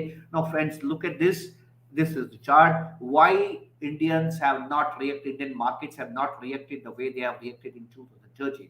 Do you remember the first tapering in 2013? Rupee was somewhere at 40 and it fallen to 65. Look at the fall, look at the fall, look at the rise, look at the rise in the dollar against rupee. But this time it has not happened. It is range bound. It is range bound. Even though again the Fed has declared the tapering. You know the reason? Two reasons. Number one, inflation is very high in US. Reason number one, and more important reason. And reason number two, जो मैंने अभी आपको बताया, real interest rates का difference कितना ज़्यादा है. That's why India's rupee is stable, resilient, and markets have not reacted. Calm in Indian rupee. You must have observed the calm in Indian rupee and rates. So this is what's happening in the economy. And now this, what's happening in the economy and markets linking. I'm linking now interest rates, liquidity, GDP growth rates, and markets. Now all linking. Last 3-4 slides, and we'll be able to understand this. As I told you, India's GDP post-COVID is stronger than India's GDP pre-COVID. You can see that in this chart. Pre-COVID, India's GDP was continuously falling, GDP growth rate. 2017 GDP growth rate, quarterly GDP growth rate was 8.2%. Pre-COVID, it was 3%. COVID has not come, pre-COVID. So from 8% to 3%, look at the fall, 5% fall in India's GDP growth rate. During COVID, we have a negative GDP growth rate and we have recovered. It's a V-shaped recovery, right? So you can see that India's economy has bottomed out. Before COVID, our GDP growth rate was continuously falling, and now post-COVID, our GDP growth rate is continuously rising. This is what we need to understand. Why this is happening? This is very important, friends. Why India's GDP was falling for the last 4-5 years pre-COVID? क्यों लगातार गिर रही थी? बहुत simple है, क्योंकि India में investments नहीं हो रहे थे। इंडिया में जो इन्वेस्टमेंट्स हो रहे हैं, इकोनॉमिक्स में इसको कैपिटल फॉर्मेशन कहते हैं। बिजनेसमैन, इंडस्ट्रियलिस्ट जो इन्वेस्टमेंट करते हैं, कैपिटल एक्सपेंडिचर जो हम करते हैं, हम नए नए कारोबार जो करते हैं, नई फैक्ट्री जो लगाते हैं, नई मैन्युफैक्चरिंग जो करते हैं, नया बिजनेस शुरू करते हैं, वो कम हो रहा था। वो कम क्यों हो रहा था? जब वो कम होगा तो जाहिर है जीडीपी ग्रोथ रेट कम हो जाएगी। वो कम क्यों हो रहा था दोस्तों? वो कम इसलिए हो रहा था कि हिंदुस्तान के जो व्यापारी हैं, उनके जो प्रॉफिट्स हैं वो कम हो रहे थे। The corporate profit to GDP ratio was falling, and we know that all of us do business for profits. तो अगर आपके पास प्रॉफिट बढ़ने का मौका नहीं होगा तो आप इन्वेस्टमेंट क्यों करेंगे? तो यहां पर एक बहुत इंटरेस्टिंग चार्ट मैं आपको दिखा रहा हूं, बहुत ही इंटरेस्टिंग है, ध्यान से देखिएगा। 1984, 1991, 2003, 2009 एंड 2020, ये क्यों इंपॉर्टेंट है? ये साल इसलिए इंपॉर्टेंट है कि इन 5 सालों में जीडीपी ग्रोथ रेट बहुत कम हो गई थी। जीडीपी ग्रोथ रेट कब कम होती है? जब व्यापारी इन्वेस्टमेंट नहीं करता है। व्यापारी कब इन्वेस्टमेंट नहीं करता है? जब वो मुनाफा नहीं कमाता है। जब वो मुनाफा नहीं कमाता तो इन्वेस्टमेंट नहीं करता, इन्वेस्टमेंट नहीं करता तो उत्पादन नहीं होता, उत्पादन नहीं बढ़ता तो रोजगार नहीं बढ़ता, रोजगार नहीं बढ़ता तो जीडीपी कमजोर हो जाती है। तो ऐसे ही समय सरकार रिफॉर्म्स करती है। तो आप 2 साल से सुन रहे हैं सरकार रिफॉर्म कर रही है। What is reform friends? मेरी बात सुनिएगा, कहीं पढ़ने को नहीं मिलेगी। रिफॉर्म का मतलब होता है व्यापारी को एक ऐसा वातावरण देना जहां पर वो मुनाफा कमा सके। What is economic reforms? Economic reform is an attempt where government creates an environment where investors and industrialists and businessmen feel confident that by investing they can get good return on their investment. वही तो economic reforms है दोस्तों। तो हम तभी economic reform करते हैं जब इकोनॉमी अच्छा नहीं करती है। और पॉलिटिशियंस जो कि देश चलाते हैं, उनके दिमाग में भी पॉलिटिक्स नहीं होती है, उनके दिमाग में भी इकोनॉमिक्स होती है। And this is very one year 2020. अब इसका इम्पैक्ट क्या होता है? बहुत ध्यान से मेरी बात सुनिएगा और याद रखिएगा, जिंदगी भर याद रखने वाली बात कह रहा हूं आपको। जब भी रिफॉर्म होती है उसके बाद अर्निंग पर शेयर बढ़ता है, क्योंकि हर रिफॉर्म के अंदर व्यापारी को मुनाफा कमाने का वातावरण दिया जाता है, एनवायरनमेंट क्रिएट किया जाता है जहां बिजनेस प्रॉफिट कमा सके। तो अगर आप हिंदुस्तान के अर्निंग पर शेयर की हिस्ट्री देखेंगे, मैंने कहा ना मैं मार्केट जीडीपी ग्रोथ को लिंक करूंगा, अगर आप हिंदुस्तान के अर्निंग पर शेयर की ग्रोथ को देखेंगे, the best growth of earning पर share Indian markets have happened after 1984, after 1991, after 2003, after 2009 and now after 2020, क्योंकि ऐसा एनवायरनमेंट गवर्नमेंट आपके लिए बनाती है, राइट? ये बात बहुत इंटरेस्टिंग बात है जो दोस्तों हमें समझने की जरूरत थी। और यहां से मैं एक बहुत ही मेरी किस्मत अच्छी थी कि मैं ये प्रोग्राम सुन रहा था, प्रेजेंटेशन देख रहा था एचडीएफसी बैंक का, और वहां मैंने एक चीज सीखी, एक चीज समझी, और वो मैं आपके पास मैं लेके आया हूं। इस चार्ट को आप ध्यान से देखिएगा, ये आपको इशारा कर रहा है दिशा क्या है। मैंने आपसे कहा मैं दिशा की बात करूंगा, दिशा की बात करूंगा, तो दिशा की बात सुनिएगा दोस्तों, बहुत इंटरेस्टिंग है। अगर आप देखिए, HDFC Bank is one of the most efficient bank in India. Why it is efficient bank? On what basis I say this? Very simple. The NPA is HDFC Bank for the last 25 years have always remained lowest in Indian banking industry. What is NPA? When your borrowers default, right? So bank का काम क्या है? तो उनका borrower default ना करे। तो हमने क्या देखा कि HDFC Bank बहुत efficient है। तो आप ध्यान से देखिएगा, बहुत ध्यान से देखिएगा। इंडिया की जीडीपी ग्रोथ रेट कम हो रही थी, वापस जाता हूं मैं, इंडिया की जीडीपी ग्रोथ रेट कम हो रही थी। इंडिया की जीडीपी ग्रोथ रेट कम हो रही है, आप देख रहे हैं। जीडीपी ग्रोथ रेट कम क्यों हो रही है? क्योंकि व्यापारी इन्वेस्टमेंट कम कर रहा है। व्यापारी इन्वेस्टमेंट कम क्यों कर रहा है दोस्तों? व्यापारी इन्वेस्टमेंट कम इसलिए कर रहा है क्योंकि उसका प्रॉफिट कम हो रहा है। तो जब व्यापारी का प्रॉफिट कम हो रहा है तो एनपीए कर सकता है। तो ऐसे में एचडीएफसी बैंक ने क्या किया, वो रिटेल लोन दे रहा था। 2016, 17, 18, 19 में ये ब्लैक कलर देखिए, वो रिटेल लोन दे रहा था। पर जैसे ही गवर्नमेंट ने रिफॉर्म किया, जैसे ही उसको एचडीएफसी बैंक ने देखा कि ऐसा वातावरण बन गया है जहां पर कॉर्पोरेट्स मुनाफा कमा सकते हैं और कॉर्पोरेट प्रॉफिट्स बढ़ने लगे, आप ध्यान से एचडीएफसी बैंक को देखिए। एचडीएफसी बैंक ने रिटेल लोन कम कर दिया और यहाँ से होलसेल लोन, बिजनेस लोन को बढ़ाना शुरू कर दिया। इस दिशा को आप समझिए दोस्तों, और यही दिशा मैं आपके साथ बांटना चाहता हूँ। बहुत लंबे समय के बाद हिंदुस्तान में एक बात बनी है, and this is called turning of cycles. The earning per share of 50 companies of Nifty in 2014 average calendar year. This is not financial year. This is calendar year. Calendar year 2014 average earning per share of 50 Nifty companies was 368 rupees. In 2015 370 rupees. कोई growth नहीं. 2016 369 कोई growth नहीं. 2017 388 मामूली growth. 2018 407 बहुत कम growth. 2019 413 बहुत ही कम growth. 2020 397 उल्टा नीचे आ गया. तो आप देखिए 14 15 16 17 18 19 20 फ्लैट. व्यापारी नहीं कमा रहा है, नहीं कमा रहा है तो इन्वेस्टमेंट नहीं हो रहा है, जीडीपी ग्रोथ रेट नहीं हो रही है. पर आप देखिए कोविड के बाद इकोनॉमिक रिफॉर्म्स होते हैं और मैं आपसे फिर कहता हूं India GDP post Covid is stronger than pre Covid. कितना जरूरी है, क्यों? क्योंकि बहुत समय के बाद में 2021 का जो अर्निंग पर शेयर एवरेज 542 और ये साल जो एंड किया है एस्टिमेटेड 2022 का 757 का अर्निंग पर शेयर है. दोस्तों बहुत लंबे समय बाद अर्निंग पर शेयर साइकिल बदली है और हिंदुस्तान का जो एनवायरमेंट है वो ऐसा बना है जहां पर बिजनेसमैन प्रॉफिट कमाने का कॉन्फिडेंस बढ़ रहा है. I shown you, don't worry about rise in interest rates, worry about return on capital. Yes, be conscious about cost of capital, but always look at return on capital. And I show you from the history that 12 बार जब भी interest rate बढ़ा है US में, 11 बार market बढ़ता है. क्यों 11 बार market बढ़ता है? क्योंकि ईपीएस बढ़ता है. और ईपीएस क्यों बढ़ता है? क्योंकि समाज में उस वक्त तेजी होती है, तभी तो सस्टेन इन्फ्लेशन होता है. And this is, friends, what I just wanted to convey to you before I put I will take leave from you. I just wanted to share two things, very interesting things. I started India's discussion with a slide of IMF, wherein I have suggested you, as per IMF, India's GDP growth rate is highest post-COVID for next 3 years. Average GDP growth rate. अब IMF की आपको एक दूसरी forecast दिखाता हूँ और वो ये है. At the end of 2021, India's GDP was 195 lakh crores. It will be 389 lakh crores by the end of 2026. मैं नहीं कहता हूँ, IMF का ये फोरकास्ट है और IMF कह रहा है कि अगले 5 साल में GDP दुगनी हो रही है हिंदुस्तान की, जो कि अगले कुछ सालों तक फास्टेस्ट ग्रोइंग इकोनॉमी रहेगा. तो सोचिए अगर इंडिया की GDP दुगनी होने वाली है अगले 5 सालों में, तो ये बाजार कहाँ जाएगा? ये जो येलो आप कॉलम्स देख रहे हैं, इंडिया का बाजार है और आप रिश्ता देख सकते हैं इंडिया के बाजार का जीडीपी ग्रोथ के साथ.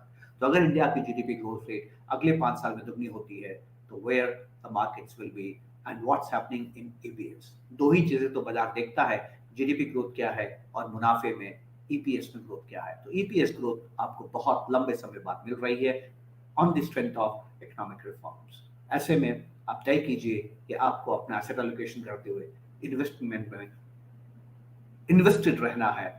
बहुत ज्यादा टीवी सुन के ट्रेडर के जैसे नहीं सोचना है. मैं ये नहीं कहता कि जो खबरें आ रही है वो गलत है, मैं ये भी नहीं कहता जो खबरें आ रही है उसका इम्पैक्ट आपको गलत बताया जा रहा है. खबर सब सही है, वो टेलीग्राम आपके लिए नहीं है, वो टेलीग्राम दूसरे का है. कृपया मत खोलिए, मत पढ़िए. दूसरे की खबर आपके लिए खबर नहीं है. It's not a news, it's a noise. Friends, you are giving me your time, NGA university are giving me your time. Thank you very much. नमस्कार, जय हिंद. आपके सवाल हैं तो मैं हाजिर हूँ.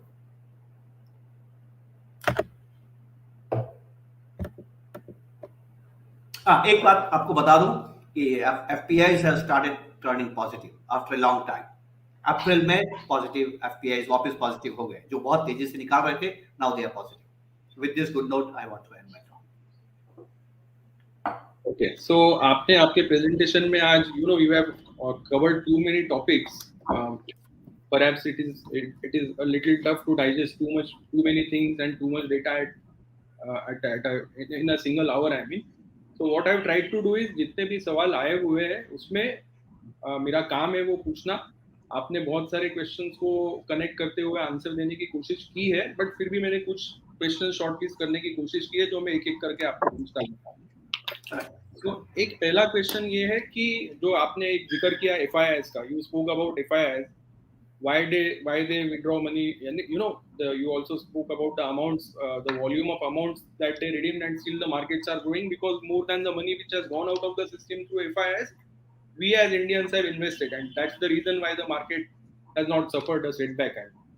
So, but there is one question related to this point. Somebody is asking me, FIIs act very smartly, and once they make their profit, they get away from the investment. I mean, they just redeem the money. So why should we not do the same thing as investor, retail investor? No.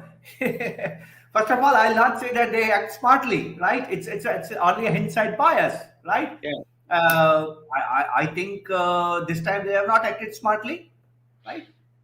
yeah, Try to understand, sir. Very simple reason that when FIs come to any country, now they take two risks. What are the two risks, friends? That's a currency risk, right? Amol bhai, there is something called flight to safety. Whenever there is a negative news, whenever yeah, there is a bad news, and whenever you are fearful of the future, you try to protect yourself, right? correct, And whether you find it right or wrong, you find it good or bad, I have no hesitation to say this. World over, everybody believes that if you are in trouble, dollar is the safest currency to be in, right. correct. तो जब भी आपको economy के future को लेकर डर लगता है ना, तो हर कोई डॉलर में ही रहना चाहता है.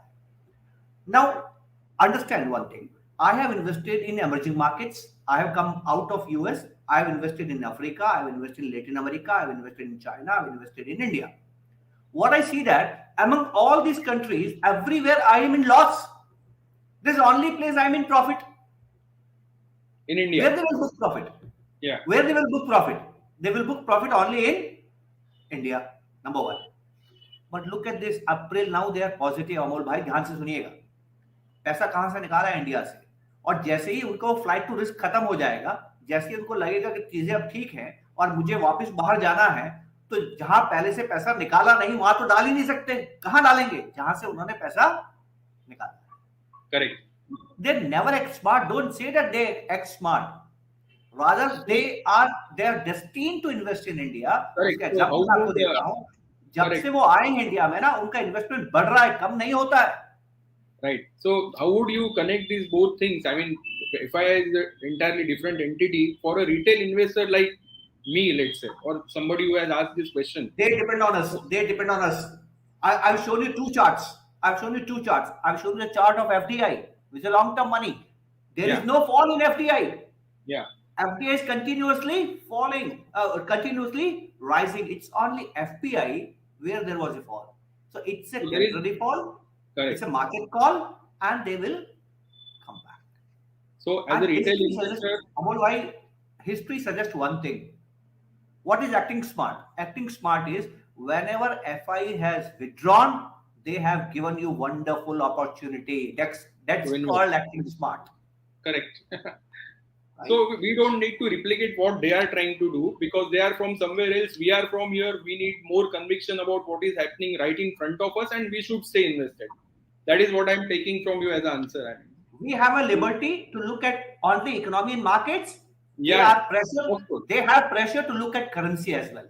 right, It can be a currency call sometimes. correct. The second question is about the data which we were speaking about in terms of RBI policy, which just I mean came some days back.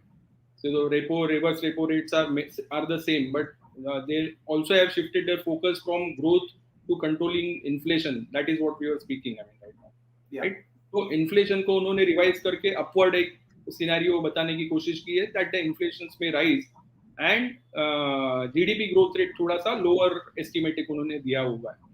So ये वाले question के context में in reference to this background, if somebody is interested into investing into a debt fund, will it make more sense to go into a category like floating rate fund where you know or a debt fund portfolio where the maturity is not very long, average maturity? I'll not be very. I'll not say this exactly. See, we are into a rising interest rate scenario. We are in a हाँ, scenario where RBI has suggested that average inflation will rise, but still, average inflation, the targets they have kept is 5.7% for year 22, right? yeah, 22-23. 5.7% is very well within to their target of 4 to 6%. So it will not impact their monetary policy. Number one. Number two, if you strongly believe that interest rate will rise, you should remain in the medium to shorter end of yield curve. That also correct, is there. But right, one interesting thing, Amol Bhai, which I have covered also, what's happening in spreads? See, yields are rising, but spreads are falling. What yeah, does it mean? It means that private sector's balance sheet is improving, private sector's health is improving, private sector's profit is increasing, and private sector's rating is improving. So it can happen with the improvement in the rating of the company. Say a single A company becomes a double A company becomes triple A. They can yeah, give you duration impact on a positive side in a scenario where the interest rates are rising. So what I will correct, suggest that you can consider a part of your debt investment to the corporate bonds, okay, short to medium term corporate bonds. That can be considered. right. The third question is about somebody is asking about in the same context of inflation, whatever data the government publishes as a rate of inflation which is going on, backwards, forwards, whatever it is, and the actual prices of commodities and things. There is a huge mismatch. I mean, reading that the rate is somewhere around this, and that the actual higher price you have to pay for basic things, or things which are necessary for everybody. That somebody is asking, that's a huge mismatch. Why this mismatch? I mean, That mismatch is always there. yeah, That mismatch is always there. Amol bhai, I'll give you a piece of information. और मेरी बात सुनिएगा अमोल जी, ये हाँ, मैं सबसे बड़ी चुनौती दे रहा हूं, सबसे बड़ी चुनौती दे रहा हूं, ध्यान से इस बात हम्म, को समझने की जरूरत है। हाँ जी, आप जानते हैं यूएस का 20 साल का इन्फ्लेशन क्या है? Less than 2%, less than 2%। पर यूएस का लाइफस्टाइल एक्सपेंसेस क्या है? 13%। right, good education, good medical, luxury and travel कितना है? 13%। गवर्नमेंट का इन्फ्लेशन अलग होता है, आपके correct. लाइफ का इन्फ्लेशन अलग होता है। Even like, अगर I mean, गवर्नमेंट का हाँ, इन्फ्लेशन 5-7% है ना, तो आप 5-7% टारगेट मत कीजिए, आपको लाइफ में कुछ नहीं मिलेगा। आपका इन्फ्लेशन 12% होता है और आपको 12% को हराना है अमोल भाई, correct. Right? So And even when we are speaking about inflation in common things which everybody needs to buy, if we compare those the higher price which everybody has to pay for those things as compared to the inflation which is happening in medical cost, even then there is a huge mismatch even within India. I mean, yes, so that so is always the, that challenge remains. But one yeah, good thing, what Amol bhai, the good thing is government policies and RBI policies will always remain in CPI. वो तो policy तो उसी पे बनेगा ना, correct है, correct है. ठीक है? अच्छा, भाई somebody आपको आपको इन्फ्लेशन 10% मिल रहा है, आप कहेंगे इन्फ्लेशन 12% है, पर आरबीआई का आंकड़े में 5% है, तो आरबीआई रेपो रेट नहीं बढ़ाएगा, उसका पॉलिसी तो 5% पे ही है ना। right, ये मैं right, कह रहा हूँ, right. ठीक है? The next question is somebody is wanting to know, ऐसा कोई आप फंड बताइए जिसमें रिस्क लो हो और रिटर्न बहुत हाई हो, तो वो अब थोड़ा मतलब वो अपने पास भी डेटा नहीं है कि इनका रिस्क का डेफिनेशन क्या है, लो रिस्क मतलब इनका कितना है, वो अपने पास अभी है नहीं. तो आई विल सजेस्ट कि आप आपके एडवाइजर से बात करिए. हमारे जो एनजे के एडवाइजर है वो आपके साथ बैठेंगे, आपका रिस्क समझेंगे, आपका रिटर्न्स का एक्सपेक्टेशन क्या है वो भी समझेंगे, और थोड़ा फिर विस्तार में उनके क्वेश्चन का आंसर दे सकते हैं, बिकॉज उन्होंने अपना कोई टाइम होराइजन मेंशन नहीं किया हुआ है. रिस्क कितने क्या चीज को रिस्क बोलना चाहते हैं वो कोई फिगर्स में मेंशन नहीं किया है. तो आई विल सजेस्ट, हाँ जी, हाँ जी, मैं एक सजेशन दूंगा, राइट? हाँ, मैं फंड का नाम तो नहीं बताऊंगा, लेकिन तरीका हाँ, बता दूंगा मैं आपको, जहां हाँ, पर आप एक मजेदार काम कर सकते हैं। आप हाँ, अपना रिस्क कम कर सकते हैं और आप रिटर्न भी बढ़ा सकते हैं। And this was suggested by Harry Markowitz, जिसके लिए अच्छा, उनको नोबेल प्राइज मिला, राइट? उसको वो बोलते हैं एफिशिएंट फ्रंटियर, राइट? या, तो अगर आप अपने एडवाइजर के साथ में बैठ के एक काम करें कि जो भी आपकी सेविंग्स हैं, इस सेविंग्स में से कौन सा हिस्सा आप 1 साल में काम लेंगे, एक 3 साल में काम लेंगे, 5 साल में काम लेंगे, 10 साल में काम लेंगे, आप पैसे को कब इस्तेमाल करेंगे, इसका क्लासिफिकेशन करके फंड को चूज करेंगे ना, तो आपका जो एसेट एलोकेशन होगा उसमें आपका रिस्क कम हो जाएगा और रीएडजस्टमेंट की वजह से रिटर्न भी बढ़ जाएगा। Higher, correct. अपने एडवाइजर के साथ बैठ के ये काम कीजिए, you will achieve this. Correct. हमारे पास एक आज का विषय नहीं है, बट ये बिकॉज एक अमोल क्वेश्चन भाई चल रहा इंटरेस्टिंग टॉपिक है। है। ये हाँ, इंटरेस्टिंग टॉपिक है, how to reduce risk and increase investment. एक अपने आप में एक बड़ा टॉक है ये, जो कभी किया जा करेक्ट। सकता है। तो उसका एक हमारे पास हमारे प्लेटफॉर्म पे एक रेडीमेड आंसर है, जो हम लोग बहुत सारे मीटिंग्स में मेंशन करते रहते हैं और कवर करते रहते हैं, which is nothing but marks. So अगर हमारे ये जो अपने जो इन्वेस्टर है वो अपने एडवाइजर के साथ बैठेंगे, I am very sure he will be able to make him understand, make in the first place understand what his need is and then give a suitable thing which is good for him। तो अभी और उसके बाद का एक question है कि आप थोड़ा सेक्टर अभी बता दो, इतना सब बता दिया, अभी सेक्टर भी आप बता दो कि कौन सा परफॉर्म करने वाला है ये साल। देखिए, एक चीज तो मैं आपको बताऊं अमर भाई, दुनिया जो आने वाली दुनिया है ना, पहली बात तो ये है कि आप let me tell you something very interesting. I'll take 2-3 minutes for this question. Amol bhai, now I am doing this job for almost 18 years, right? So 18 साल पहले मैं बोलता था एसआईपी कीजिए, एसआईपी कीजिए, एसआईपी कीजिए। आज भी बोलता हूँ एसआईपी कीजिए, पर जिसने 18 साल क्यों कीजिए? वेल्थ क्रिएट करने के लिए कीजिए। करेक्ट बात। To create wealth. तो what is interesting thing is कि जिसको मैंने 18 साल पहले बोला था एसआईपी कीजिए, उसने तो वेल्थ क्रिएट कर ली। अभी उसका पोर्टफोलियो अलग होना चाहिए ना उस आदमी से जिसको वेल्थ क्रिएट करनी है। करेक्ट। तो जिसने वेल्थ क्रिएट कर ली है ना, उसको दुनिया भी देखनी पड़ेगी, उसको परफेक्ट डाइवर्सिफिकेशन भी उसको करना पड़ेगा, राइट? तो कुछ सेक्टर्स हैं, blockchain, metaverse, artificial intelligence, robotics, renewable energy, right? जैसे वो एलन मस्क बोलते हैं कि आपके घर की छत जो है, मैं ऐसी छत बना के दूंगा कि वो छत से जो धूप पड़ेगी उसी से आपके घर की एनर्जी हो जाएगी, सोलर रूफ, ठीक है ना? ये जो सेक्टर्स हैं, they are sectors of future. उनको इकोनॉमी से कोई मतलब नहीं है, they will keep giving you good returns, right? The growth of these sectors are anticipated to be 25 to 30% year on year basis. निश और ये वो कैटेगरी, निश और ये वो कैटेगरी। सेक्टर, हाँ, और ये वो सेक्टर है जहां पर जो प्राइस और कॉस्ट है वो भी लगातार, देखिए इंडस्ट्री आपको कौन सी इंडस्ट्री आपको प्रॉफिट्स देती है जहां एवरेज कॉस्ट कम होता जाता है, right? Now this is pan global sector, right? वो रहेगा। Now come to India. India's GDP growth rate potential is 8%, right? Yeah. We lost it. We came down to 4%. Now we are recovering, but this is a recovery, so our GDP growth rate is higher. तो हम जब 8% से गिर के 4% पे आए, तो Nifty में 11 सेक्टर है। 11 सेक्टर में से कुछ सेक्टर हैं जिन्होंने अच्छे नंबर दिए, वो तो और अच्छे नंबर अब नहीं दे सकते। वो तो नंबर अच्छे दे रहे हैं, आगे भी अच्छा आपको नंबर देंगे, पर निफ्टी को, इंडिया को वापस 4% से 8% पर लेके आना, तो कौन सा सेक्टर लेके जाएगा? जिसने लॉस किया है। तो अगले 2-3 साल जो है ना, इंडस्ट्रियल्स, केपर्स, इंटरेस्ट रेट पे डिपेंड करने वाले, banking, these are the sectors which can give you good return. Okay okay.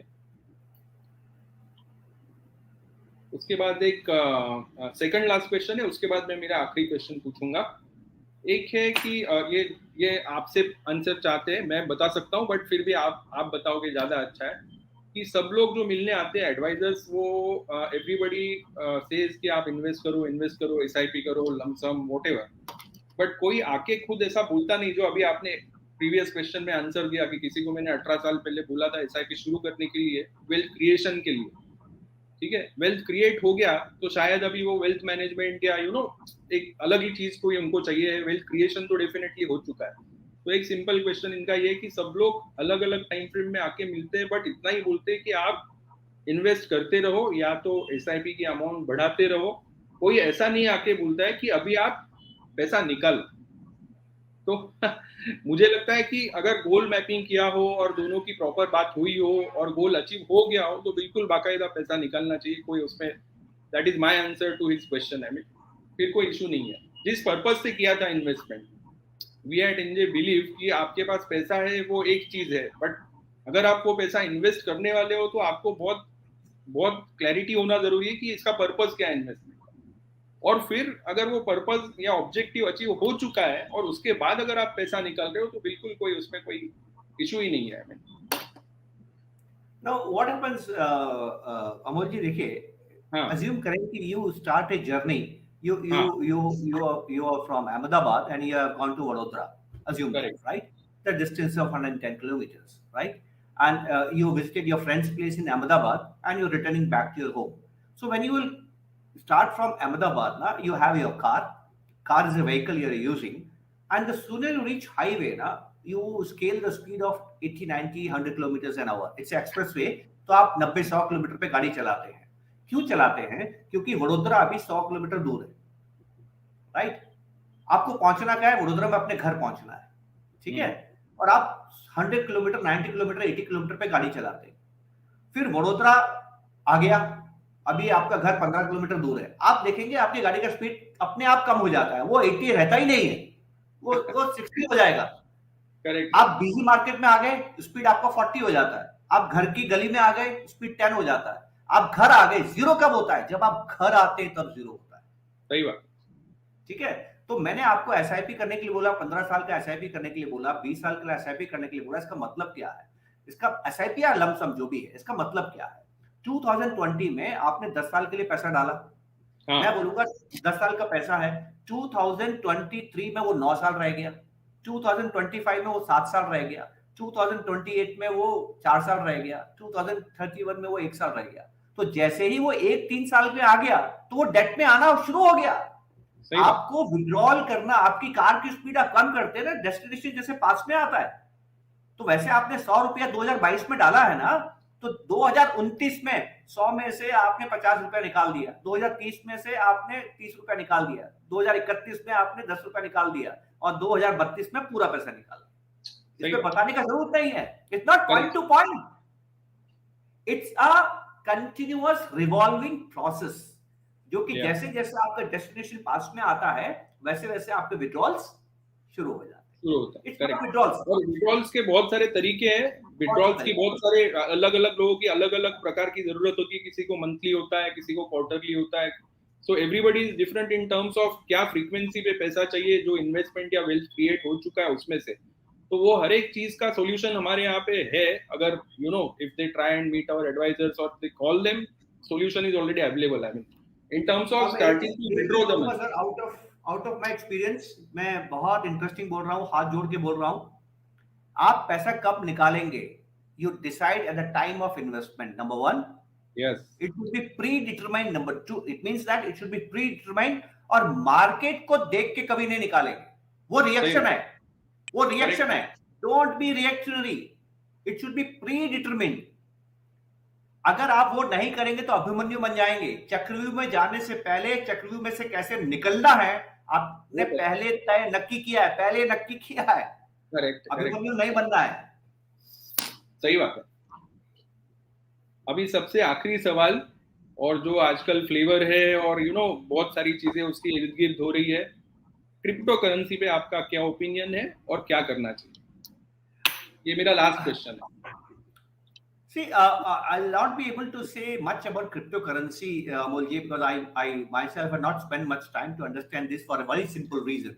Cryptocurrency in India doesn't give you a counterparty risk. What's a counterparty risk? That if I buy it from someone, if that person defaults, nobody will make good my loss, right? Till that risk is not covered, cryptocurrency will not be a serious asset in my portfolio. Correct. This is my personal. Also in terms of regulatory, I mean, somebody needs to be there, just like in mutual funds. If somebody is overseeing what is happening, so somebody from that angle is needed. Regulations are needed. I think we have not even started. So right now, perhaps is not the right time or good thing to do that. I mean.